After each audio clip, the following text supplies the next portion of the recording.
Salam əziz insanlar, Həqiqəti Dərk Etmə kanalına xoş gəldiniz. Gördüyünüz kimi bu dəfə yaşıl rəngə bürünmüşəm. Yaşıl rəng müəyyən bir dinin simvoludur, sufizmin simvoludur və həyat deməkdir. Həyatla əlaqəli olan bir rəngdir. Həyat başdan ayağa əzabdır. Həyat başdan ayağa işgəncədir. Bəziləri düşünə bilər ki, yox, yəni mən hər şeyi ümumiləşdirirəm və yaxud da ki, belə sözlərimlə daha da çox qaraldıram mövzunu, amma elə deyil. Həqiqəti açıqlayıram. Digər pozitiv kanallarda, digər məlumat paylayıcı kanallarda, informasiya paylaşan kanallarda sizə deyə bilərlər ki, həyat gözəllikdir, həyat müqəddəslikdir, həyat möhtəşəmlikdir, yaşamaq lazımdır, andan həzz almaq lazımdır, məqsədlərinizə çatmalısınız, kef eləməlisiniz, məsuliyyət götürməlisiniz, bir növ yaratmalısınız, yaşamalısınız. Mən isə sizə qayıdıb deyirəm ki, həyat əzabdır, həyat işgəncədir. İstəməyən baxmaya bilər. Yəni, videonu bu anda söndürüb başqa bir videoya baxa bilərsiniz.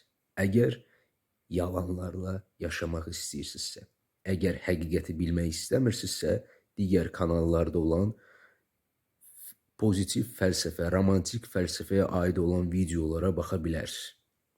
Bu kanal fəlsəfə haqqında deyil, bu kanal dinlər, ruhaniyyat haqqında deyil, halbuki ruhaniyyata yaxın olan şeylər haqqındadır. Bu kanal tərtəmiz həyati həqiqətlər haqqındadır. Siz dünyaya gələndə dünyaya necə gəlirsiniz? Xoşbəxtliklə, sevinə-sevinə? Yox. İnsan dünyaya gələndə, yəni ana bətnindən çıxanda, doğulanda nə baş verir? İnsan, indi belə böyük yumruq yox, balaca yumruqları olur insan və insan yumruğunu belə tutur, belə.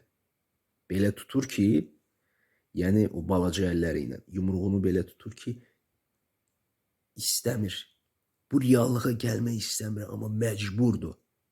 Məcburiyyət qarşısında qalıb, o cənnət adlı ana bətnindən çıxır. Bəzi psixoloqlar deyir ki, cənnət anlayışının bizim şuurumuzda mövcud olması, keçmiş zamanların daha gözəl olması düşüncəsi bizdə ana bətnində keçirdiyimiz həmin o 9 ay müddətinə işarə edir. Baxın, eramızdan əvvəl insanlar düşünürdü ki, keçmişdə hər şey gözəl idi, möhtəşəm idi, irəli getdikcə hər şey pisləşir. Eramızdan sonra, yəni bizim erada nə baş verdi? İnsanlar düşünməyə başladılar ki, gələcəkdə qiyamət günü olacaq. Ondan sonra düşündülər ki, gələcəkdə hər şey yaxşı olacaq, hər şey möhtəşəm olacaq. Və 21-ci əsr düşüncəsi də buna uyğun yaşayır. İndi gördüyünüz kimi yeni silikon robotlar icad ediblər, daha güclü süni intellektləri icad edirlər.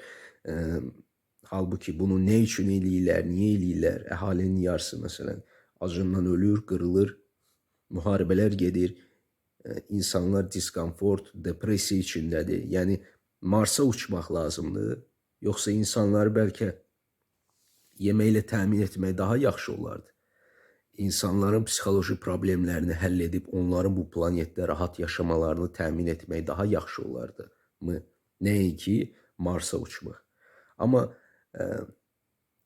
bəzi insanlar Friedrich Nietzsche'nin düşüncəsinə əsasən yaşayır. Onlar düşünür ki, mənim öz ideyam digər insanların həyatlarından, düşüncələrindən, qavrayışlarından daha önəmlidir və mən onlardan pillə, ağla uyğun və yaxud da ki, zehnə uyğun, zəkama uyğun, puluma, var-dövlətimə uyğun olaraq üstünəm deyə mən öz qanunlarımı, öz arzularımı, onların şuurlarına diktə edə bilərəm və onlar mənim istədiyim yerinə yetirməlidir.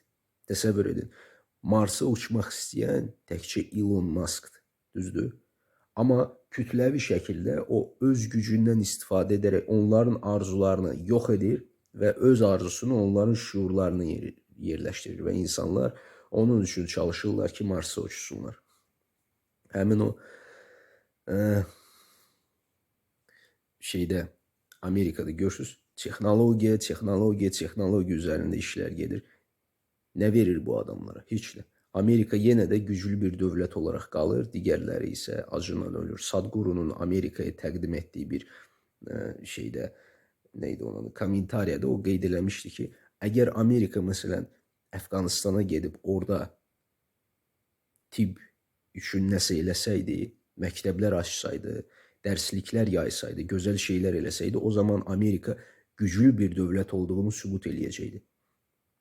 Lakin Amerika nə edir? Amerika Rusiyanın siyasətindən istifadə edərək öz ordusunu başqa ölkələrə yeridir. Sadəcə elə edir ki, elə üsullardan istifadə edir ki, məsələn Rusiyanı qınaq obyektinə çevirirlər, aqressor kimi görürlər. Amma Amerikanı aqressor kimi görmürlər. Yəni ictimaiyyətdə, filmoqrafiyada, şuurda Amerika gözəl bir dövlət kimi qeyd edilir və məsələn sosial şəbəkələrdə hamı green card alıb Amerikaya uçmaq istəyir ki, Amerika əladır. Başa düşürsünüz nə baş verir? Niyə bu tərəfə getdim? Çünki mənim danışdıqlarımın hamısı belə içimdən süzülə-süzülə gəlir. Yəni mən bir hazır mətnlə danışmıram və yaxud da yaradıcılıq prosesidir bu. Növbəti düşüncənin nə olacağını da bilmirəm. Sadəcə şuurumda bir-birinə hamısı bir mövzuya uyğun olaraq bir spider kimi mənim şuurum bu düşüncələri belə toxuyur və müəyyən bir məlumatı tələffüzümlə, sözlərimlə, baxışlarımla sizlərə təqdim edir. Anlayırsınızmı? Yəni dünyada belə demokratiya olmasına rəğmən çoxlu sayda dövlətlər var və bunlar öz aralarında bir-birlərini qırır. Müxtəlif ideyalar var. Amma insanların əzabları yenə də davam edir. İnsanlar gələcəyə baxsalar da, nə düşünsələr də əzabları davam edir. O balaca uşaq dünyaya gəlir, yumruğunu belə sıxır, düzdür? Və onu nə edirlər? Onu vururlar ki, o nəfəs alsın, nəfəs almağa başlasın. Elə deyilmi? Nəfəs almağı o bilmir. Təsəvvür edirsiniz? Nəfəs alan sizin içinizdəki tanrıdır. Siz necə nəfəs almaq olduğunuzu bilmirsiniz. Baxın, nəfəs ala bilmirsiniz, düzdür? Birdən-birə nəfəsinizi dayandırın. Mən sizə deyirəm ki, nəfəs alın. Necə baş verir bu? Siz sadəcə bunun baş verməsinə icazə verirsiniz, düzdür? Siz alveola deyilən bir şeyi, ağciyərlərinizi, hüceyrələrinizi, atomlarınızı, qan dövranını, havanın necə girib hansı orqanlara getdiyini idarə eləmirsiniz, elə deyilmi? Çünki bu nəfəs alma vermə prosesi Tanrı vasitəsilə, müqəddəs Tanrı vasitəsilə sizinlə baş verir bu proses. Və həyat təkcə bir nəfəsdən ibarətdir. Ömər Xəyyam da bunu deyir. Yəni indi nəfəsinizi alırsınız deyə yaşayırsınız. Nəfəsinizi ala bilməyəndə yaşamayacaqsınız. Bu qədər. Yəni insanlar komada olsa, nə də olsa nəfəs prosesi davam edir, düzdür. Nəfəs kəsildisə deməli siz öldünüz. Bu qədər. Baxın, bizim ölçə bilmədiyimiz, əhəmiyyətsiz saydığımız bir şeydən nə qədər həyatımız asılıdır, ən böyük bir dəyərimiz asılıdır. Amma biz bunu elə belə baxırıq. Yəni nəfəsdir də, nəfəs alıram, verirəm. Elə deyil axı. Ən vacib prosesdir. Ona görə şərqdə bu prosesi həmişə diqqət yerinə yetirirlər. Diqqəti verirdilər və meditativ praktikaların çoxsunda bu nəfəs alıb vermə metodikasından istifadə edilir. Yəni onlar diqqətlərini bura yönəltdilər və bunun üzərində işləməyə başladılar. Necə ki Qərb diqqətini bu rakurs, ruhanilik rakursundan, xristianlığın təbliğ etdiyi ruhanilik rakursundan yönəldib elmi rakursa yönəltdi. Yəni ki, başladı texnologiyalar icad eləməyə. Diqqətinizlə siz nəyə diqqət edirsinizsə onu çoxaldırsınız, mürəkkəbləşdirirsiniz və daha çox reallaşdırırsınız. Reallaşmağına səbəb olursunuz. Eləcə də onlar 5000 il ərzində diqqətlərini şərq olaraq insanın daxili aləminə yönəltdilər. Mənim burada təqdim elədiyim, bu kanalda təqdim elədiyim meditativ praktikaların hamısı şərqdən gəlir. Heç birisi qərbdən gəlmir. Qərbdə olanların çoxsu da elə şərqdən gəlib. Təsəvvür edirsiniz. Həyat işgəncədir.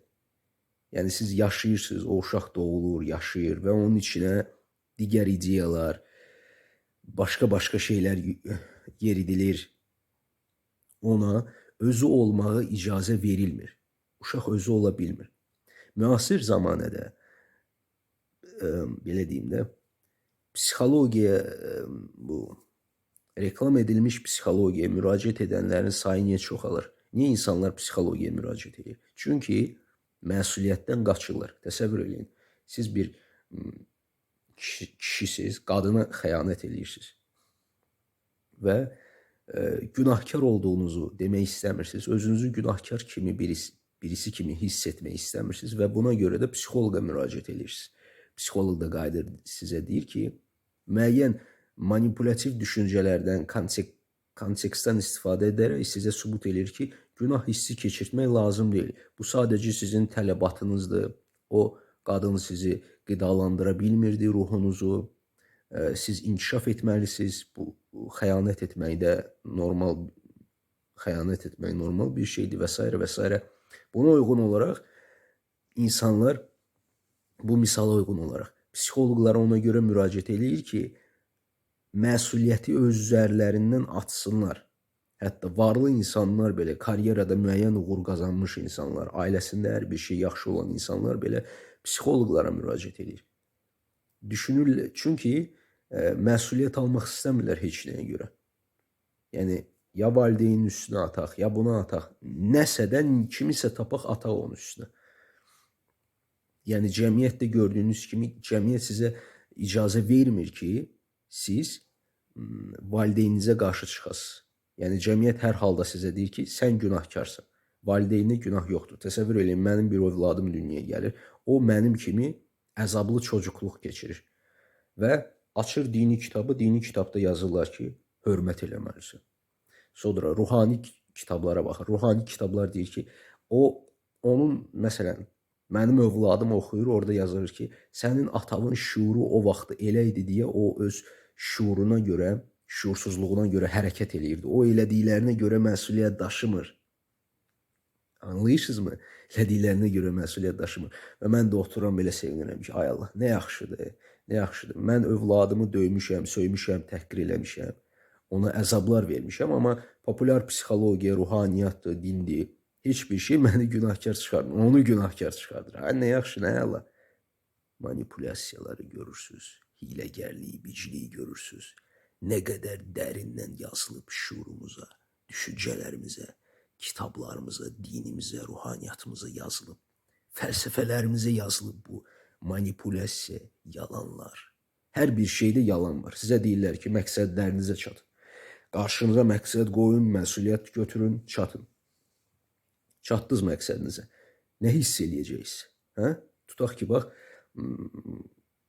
iPhone 16-nı almaq istəyirsiniz.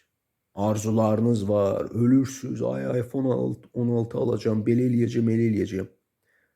Pul yığdınız, kreditə girdiniz, aldınız iPhone 16-nı, əlinizə götürdünüz. Nə hiss edirsiniz? Sevinç, düzdür. 5 dəqiqə sonra nə hiss edirsiniz? Deyin mənə, nə hiss edirsiniz? Peşmançılıq. Daxilinizdə peşmançılıq hiss edirsiniz ki, mən buna bu pulu niyə verdim? Bu məqsədə niyə çatırdım? Bunu niyə istəyirdim? Bax, bütün həyat qarşınıza qoyduğunuz bütün ən ali, ən böyük, hətta ən cılız məqsədlər belə sizi peşmançılığa gətirib çıxardır. Boşluğa gətirib çıxardır. Siz deyə bilərsiniz ki, yaxşı, mən indi Allahdan yapışacağım, Allahın ətəyindən yapışacağım, Allaha doğru gedəcəm. Allahı dərk eləyəcəm, həqiqətə doğru gedəcəm, özümü dərk eləyəcəm.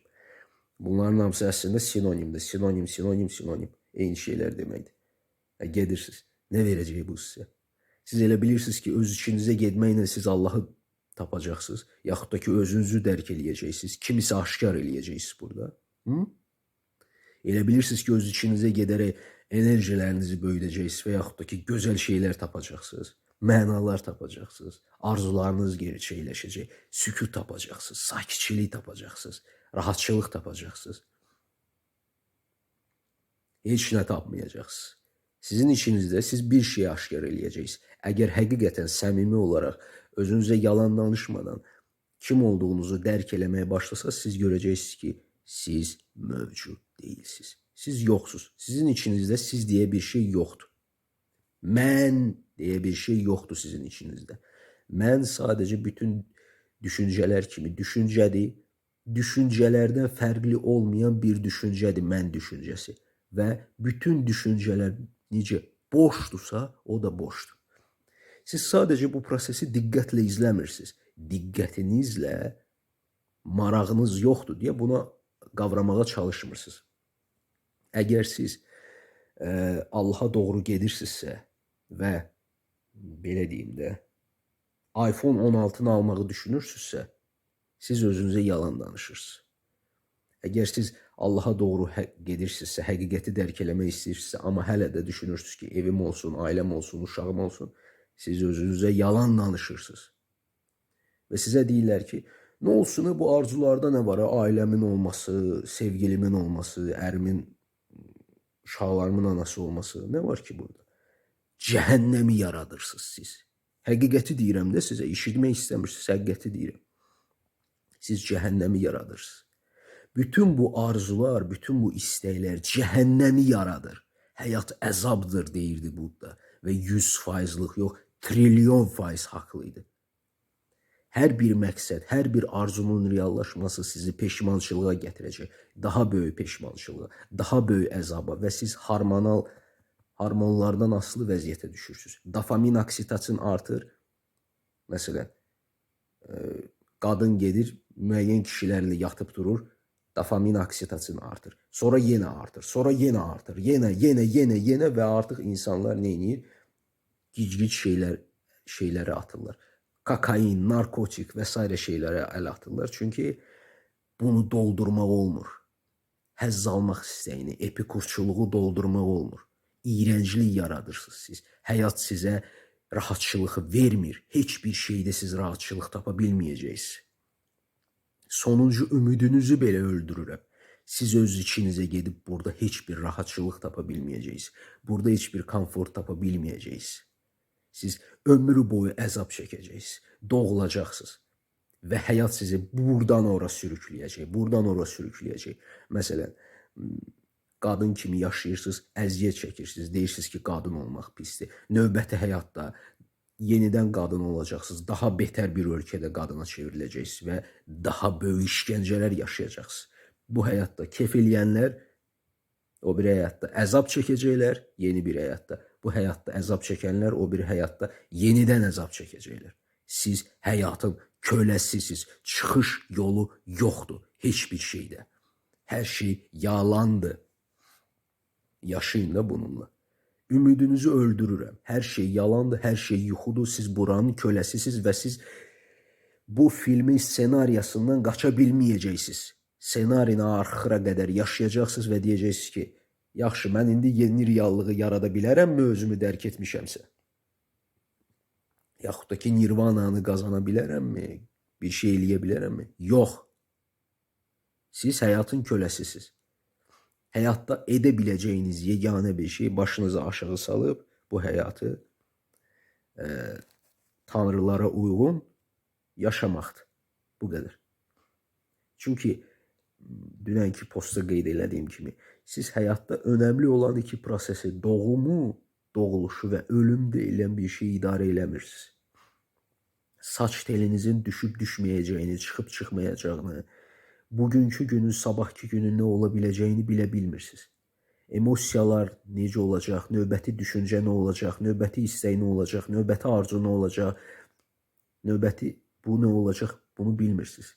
Siz özünüzü dərindən müşahidə eləsiniz, fərqinə varacaqsınız ki, haradasa bir 5 aydan deyirəm, bir 5 gündən bir eyni fikirlər sizdə təkrarlanır. Bir həftədən bir eyni fikirlər sizdə təkrarlanır. Düzdür. Sizin psixologiyanızı, düşüncələrinizi, təsəvvürlərinizi müəyyən edən travmalardır, valideynlərdir, yaşam tərzidir, yaşadıqlarınızdır, hiss elədiklərinizdir. Düzdür, bu fərqli-fərqlidir insanlardır. Determine olunub hər şey. Hətta sizin indi düşünəcəyiniz bir fikir belə determine olunub. Determinizm, yazılıb hər şey. Laplasın iblisi deyilir buna. Çünki bu determinizm sözünü Laplace icad elədi. Determini olunub. Kainat belə, atomlar belə. Bu videoya sizin baxmağınız üçün hər şey bir yerə gəldi. O ulduzlar bir yerdə toqquşdu ki, birləşdi ki, siz bu videoya indi açıb bu videoya baxa biləsiniz. Sizin azadlığınız yoxdur. Siz azad varlıq deyilsiniz. Başa düşürsünüz? Siz məhkumsuz. Bu rolu yaşamağa məhkumsuz. Bu həyatı idarə eləmək istəyi var deyə Ernest Hemingway nə dedi? Dedi ki, niyə özünü öldürdü? Çünki o başa düşdü ki, mən bu həyatda heç nə idarə eləyə bilmirəm. Özümü belə idarə eləyə bilmirəm. Çünki mən nəyəm onu bilmirəm. Axırda nə elədi? İblis dedi ki, özünü gülləli öldür. İblisin iki məqsədi var. O istəyir ki, İblis nədir? Sizin egonuzdur, nəfsinizdir, şuurunuzdur. Bax, burada beyninizdə olan kommentariyalar, düşüncələrdir ki, hansılar ki, siz onların fərqinə vara bilmirsiniz heç cürə. İblis nə deyir? İblisin məqsədi sizi elə eləməkdir ki, siz özünüzü qətlə yetirəsiniz, sui-qəsd edəsiniz. İblisin məqsədi odur ki, siz özünüzə sui-qəsd edəsiniz və o sizi axıra qədər öldürsün, məhv eləsin qaranlıq dünyada. İkinci məqsəd də odur ki, siz kimisə öldürəsiniz. Başa düşürsünüz? Ya özünüzə sui-qəsd edin, ya kimisə öldürün. Mən bunların hər ikisi yaşamışım. Bu dəhşətli şeylərdir. Məsələn, kimisə sevirsiniz, ola bilər 1 il, 2 il, 3 il sevdiniz, 5 il sonra artıq o insanı sevməyəcəksiniz. Övladınızı indi sevirsiniz, 10 ildən sonra sevməyəcəksiniz. Kimsə sizə indi hörmət eləyir, 5 ildən sonra hörmət eləməyəcək. Ölüm, doğum deyə prosesləri siz idarə eləmirsiniz. Siz düşüncələrinizi belə idarə eləmirsiniz. Siz kim olduğunuzu belə bilmirsiniz. Siz nədən danışa bilərsiniz? Hə? Nədən danışa bilərsiniz? Nə deyə bilərsiniz? Heç nə, düzdür? Yəni, siz özünüzdən asılı deyilsiniz. Siz bilmirsiniz nəsiz. Azadlıq yoxdur, çıxış yolu yoxdur, həyat yuxudur. Onun fərqinə varım. Bugün yuxuda mən bir nəfəri öldürdüm, qorxulu bir yuxuydu. Qorxulu yuxularda mən ancaq şey eləyirəm, məktəbə düşürəm, qapalı məkana düşürəm və bu dəfə kimsə öldürdüm. O qədər real idi hər şey, artıq məni apardılar zindana 10 illiklə. Çünki mən pis bir insan öldürmüşdüm, fərqi yoxdur. Və mən oyandım. Bilirsiniz nə qədər şükür elədim? Allah şükür elədim. Həyatda mənim həzz aldığım yeganə bir şey oyanmaqdır. Elə gözəl bir şeydir ki, elə gözəl nemətdir ki, bütün problem həyatda deyil, sizin içinizdəki ağıldadır. Bu sizin içiniz belə deyil, bu söz birləşməsi belə düz deyil. Ağıldadır, ağılın yaratdığı illüziyalardadır. Ağılın yaratdığı balaca şəxsiyyətlərdir. Azad olmaq istəyən şəxsiyyət, mən azad olmaq istəyirəm. Mən həyatı idarə eləmək istəyirəm. Mən hörmət istəyirəm. Mən bunu istəyirəm. Bu cəfəngiyyatı yaradır, bu cəhənnəmi yaradır. Həyat əzabdır. Bu gördüyünüz hər bir şey siz yaratmışsınız, şuursuz olaraq. Öz içinizdən çıxartmışsınız və insanlar sizə deyir ki, burada yaşamaq yaxşıdır, bura əladır, həyat superdir. Həyat super deyil, həyat işgəncədir. Bugün xoşbəxtsiz, sabah mütləq əzab çəkəcəksiniz. Bugün probleminiz yoxdursa, sabah ayağınız qırılacaq, əzab çəkəcəksiniz. Daimi, sonsuz bir əzabdır həyat. Qurtuluş yoxdur, çıxış yolu yoxdur. Bir müddət azadsınız, 50 il tutaq ki, azadıq. Ondan sonra gəlirlər oradan, Monqollar, başınıza qapaz vururlar, yenidən köləsiz, yenidən əzab çəkirsiniz. İşgəncə davam edir, milyon illərdir. İnsanlıq olaraq işgəncə davam edir. Mən sizi düşüncələrimlə çıxılmaz bir vəziyyətə saldım ki, siz öz içinizə gedəsiniz. Və anlayasınız ki, buradadır, bu zəhrimardadır bir problem. Burada problem yoxdur. Çünki siz yoxsuz. Başa düşürsünüz və həyat əzabdır, sonsuz əzabdır. Siz heç kimsiz, heç nəsiz, heç kimsiz və heç nəsiz. Həyat əvvəl axır sizə bunu sübut eləyəcək ki, siz heç kimsiz və heç nəsiz və bu cəfəngiyyat davam eləyəcək. Sizdən əvvəl var idi, sizdən sonra da olacaq. Neyniyək? Sual verə bilərsiniz ki, yaxşı neyniyək? Ora olmaz, bura olmaz, bu bir şey verməyəcək, o bir şey verməyəcək. Ruhsallıq heç nə verməyəcək, Allaha çatmaq belə bir şey verməyəcək. Siz özünüzü aldadacaqsınız. Tutaq ki, mən Allaha can atıram. Yəni, Allaha çatdım tutaq ki. Öz içimdə tapdım onu. Cəfəngiyatdır bu. Hara çatacaqsınız siz?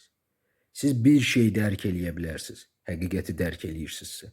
Siz indi olduğunuz yerdəsiz və bu yerdən başqa heç bir yerə gedə bilməzdiniz. Başqa bir yer yoxdur. Fantaziya olaraq mövcuddur. Allahın yanında olmaq, bilirsiniz nə deməkdir? Elə bu yerdə olmaqdır. Allah sizi hara lazımdırsa orada yerləşdirib. Və Allah yerləşdirməyib. Siz özünüzü yerləşdirmişsiniz. Bir şey eləyə bilərsiniz. Böyük, sonsuz, şuursuz yaradıcılığın içində siz müəyyən bir şeyləri dəyişdirə bilərsiniz. Tutaq ki, öldünüz, tutaq ki, nirvanaya çatdınız. Siz həyatı idarə edirsiniz? Yox, o sizi idarə edir. O istəsə sizi quşa da çevirəcək, daşa da çevirəcək, ağaca da çevirəcək. Həyatın köləsiyik. Köləsiyik sözü də düz deyil. Köləsiyik sözü sizin egonuza zərbə vurmaq üçün yönəlib. Əslində siz elə həyatın özünüzsünüz. Sərhədlər yoxdur. Heç bir şey yoxdur. Heç bir şey yaranmayıb. Bu yuxudur. Sadəcə yatırsınız. Siz həyat olaraq insan olduğunuzu düşünürsünüz və yatmısınız. Belə sakitcə yatırsınız, yuxu davam eləyir. Cəfəngiyat davam eləyir, əzablar davam eləyir. Bunun fərqinə varın. İçinizdə kim danışır, şərhləri kim verir, kim nə istəyir? Siz kimsiniz? Bax, bunu aşkarlamalısınız. Əzabdan qurtulmaq olmayacaq. Əzablar qaçınılmazdır. Həyat sonsuz işgəncədir. Sizin egonuz üçün. Çünki sizin egonuz istəklər içindədir və arzudur. Budda deyir ki, əzabları yaradan arzulardır, istəklərdir. Mən azad olmaq istəyirəm. Siz azad olmaq istəyirəm sözünü deyən kimi özünüzü köləliyə salırsınız. Mən kamil olmaq istəyirəm. Kamil olmaq istəyirəm sözünü deyən kimi siz onun o biri tərəfi olan qeyri-kamilliyi yaradırsınız. Məsələn, mən yaxşı insan olmaq istəyirəm. Deməli, mən nə edirəm? Pis insan olduğuma inanıram. Düzdür? Mən pis insan olmaq istəyirəm. Deməli, mən yaxşı insan olduğuma inanıram. Belə cəfəngiyatdır. Mən azad olmaq istəyirəm. Deməli, mən azad deyiləm. Mən niyə görə azad deyiləm? Çünki mən azad deyiləm. Bunu sorğulamırsa, bu düşüncələr necə yaranır, hara gedir, niyə oradan buradan çıxır, nə deməkdir bunlar? Anlaya bilmirsiniz, sorğulamırsınız. Müşahidə eləmirsiniz. Çıxış yolu yoxdur. Çıxış yolu yoxdur bu həyatdan. Siz hardasınızsa oradasınız. Nə edirsinizsə etməyə məhkumsuz. Başqa yolu yoxdur. Bunun içinə gedin. Siz yoxsuz. Siz mövcud deyilsiniz. Gördünüz, mən sizləri cəfəngiyatın içinə saldım düşüncələrimlə. Sizi boğdum bu bataqlığın içində ki, siz anlayasınız ki, çıxış yolu yoxdur. Heç yerə bir şey eləmək olmur. Neyniyim, nə edim, hara gedim, neyniyim, yoxdur. Yoxsuz siz, siz yoxsuz. Bu daima bir şey istəyən, azad olmaq istəyirəm, onu istəyirəm, bunu istəyirəm. Qurtulmaq istəyirəm, Allaha can atıram, Allahı istəyirəm, onu istəyirəm, burada olmaq istəmirəm, buna xoşum gəlmir, həyat əzabdır, işgəncədir və bunu deyənin fərqinə varın. Kim danışır bunları sizin içinizdə? Kim bunları donqulduyur sizin ağlınızda? Bunun fərqinə varın. Siz onun fərqinə varan kimi daha vecinizə olmayacaq. Həyat yuxudur, yuxu deyil, ölürsüz, ölmürsüz. Olsun da illüziyadır var da. Başa düşürsünüz? Bütün bu aləm illüziyalardan ibarətdir. İllüziyanın əvvəli yoxdur, illüziyanın sonu da olmur. Yuxunun əvvəli sonu ola bilərmi? Sərhədlər varmı? A-da başladım, C-də qutardı. Yox. Zaman, məkan özü illüziyadır. yer kürəsi, yuxarı aşağı özü illüziyadır.